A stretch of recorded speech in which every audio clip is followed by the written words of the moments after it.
တလို့ပဲပူပူနွေးနွေးလေးပေါ့နော်ဗမာအတမတော်ကနေပြီးတော့ကျွန်တော်တို့ကချင်ရွာရက်သားတွေရှိတဲ့နေရာမှာကိုယ့်ရဲ့ရန်သူ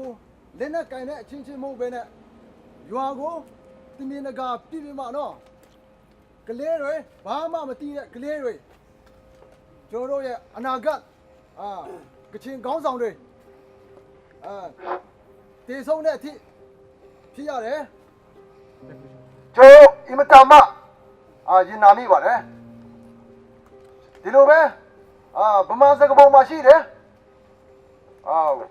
ဝတ်မအရေးဝတ်မငါရေးဗမာနေရဲ့အယုံဝတ်လေတတ်တယ်ဆိုတာကျွန်တော်တို့အားလုံးတတိထားဖို့ကျွန်တော်အထူးသဖြင့်ကျွန်တော်တို့ဗမာတွေကိုပြောချင်ပါတယ်ဒီချိန်မှာကျွန်တော်တို့အခုချိန်မှာအားနေတယ်ကျွန်တော်တိုင်းသားပြည်သူတွေကိုနိုင်ချင်းဘူချလုံးတဲ့အခွင့်အာဏာအင်အားရှိပေမဲ့ဒီချိန်မှာကိုယ့်နဲ့ဆိုပြန်ရောက်လာမယ်ဆိုတာနေချင်းလက်ကမလွယ်မထားကြပါကျွန်တော်တို့ကလေးတွေဘုံတီပြီးမှဘိုက်တွေဦးရီတော်ထွက်တယ်နေတော့တယ်ဒီကလေးတွေတကယ်လို့ဗမာကလေးတယောက်ဆိုရင်ဘယ်လိုခံစားမလဲဆိုတာကျွန်တော်တို့ကိုချင်းစာကြည့်အောင်ကျွန်တော်တို့ချင်းပြည်သူလူထုတွေဒီမှာမှရင်နာတော့မဆုံးဖြစ်ပါတယ်ကျွန်တော်တို့တိုက်ချင်တဲ့တတိရှိတယ်ဆိုရင် KIA ရှိတဲ့နေရာကချင်တမတော်ရှိတဲ့နေရာကချင်တမတော်ကျွန်တော်တို့ရဲ့သူရဲကောင်းတွေနဲ့မြင်းချင်းစံတိုက်ပါဘာမှမသိတဲ့လက်နဲ့မရှိတဲ့ကျွန်တော်တို့ရက်သားချင်းပြည်သူလူထုတွေကိုတွားပြီးမှရမစပါနဲ့တွားပြီးမှဒုက္ခမပေးပါနဲ့ကျွန်တော်တို့ဒုက္ခတွေရဲပါနဲ့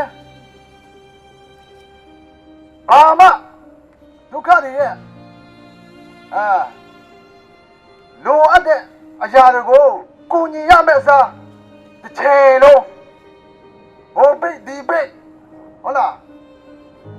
အမြဲတမ်းစိတ်ဆင်းရဲဒုက္ခရောက်အောင် IBD ကပို့သွားတယ်ဘာမှမသိတဲ့ပြည်သူတွေငကိုတဲ့နဲ့ကြောက်နေတဲ့လူတွေကိုချင်းချောက်ပြီးမှခင်ဗျားတို့ရဲ့လှုပ်ဆောင်မှုတွေကို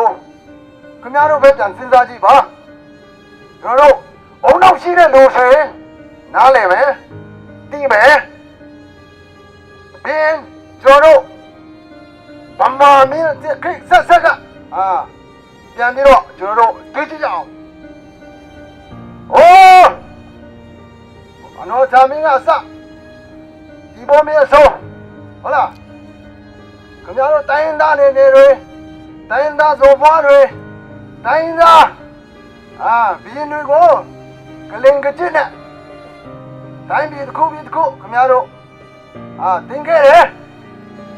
အဲ့ဒီရဲ့ဝတ်ဟာသိမကြပါဘူးခင်ဗျားတို့တဲ့အင်အားကြီးတဲ့အင်္ဂလိပ်တွေဟုတ်လားခင်ဗျားတို့ရဲ့ဘရင်မင်းနဲ့ကိုညံပြီးတော့၆ဖြစ်ပြစ်လိုက်တယ်အဲ့ဒါတာတကတွေပဲအဲ့ဒါကြောင့်ဒီနေ့လေခင်ဗျားတို့လုပ်နေတဲ့အရာတွေဟာသူပဲကြည့်တခုမှမန္တာမရှိဘူးဒါကြောင့်အခုအချိန်ကလည်းမနောက်ကျသေးခင်မှာကျွန်တော်တို့ပြန်ပြီးတော့စင်ချင်းရအောင်လို့ပြီးရင်ဒီအရာတွေဟာဒီနေ့မှာခုစီမှာလည်းပြန်ပြီးတော့လေးလာနိုင်တယ်ဆိုတဲ့အရာကိုကျွန်တော်တို့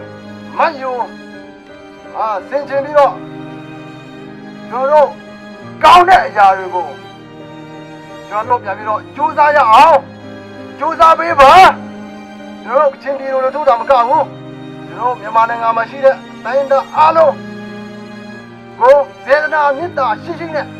ဟုတ်လားအခုအစိုးရလည်းဆိုတာဒီလူတွေကပေါက်ဖောက်လာတဲ့အစိုးရအဲဒါကြောင့်ဒီလူမျက်နှာကိုထောက်ပြီးတော့အကောင်းဆုံးပြန်လည်ပြီးတော့လှုပ်ဆောင်ပေးပါလို့မေတ္တာရက်ခံချင်ပါတယ် အားလုံးကျေးဇူးတင်ပါတယ်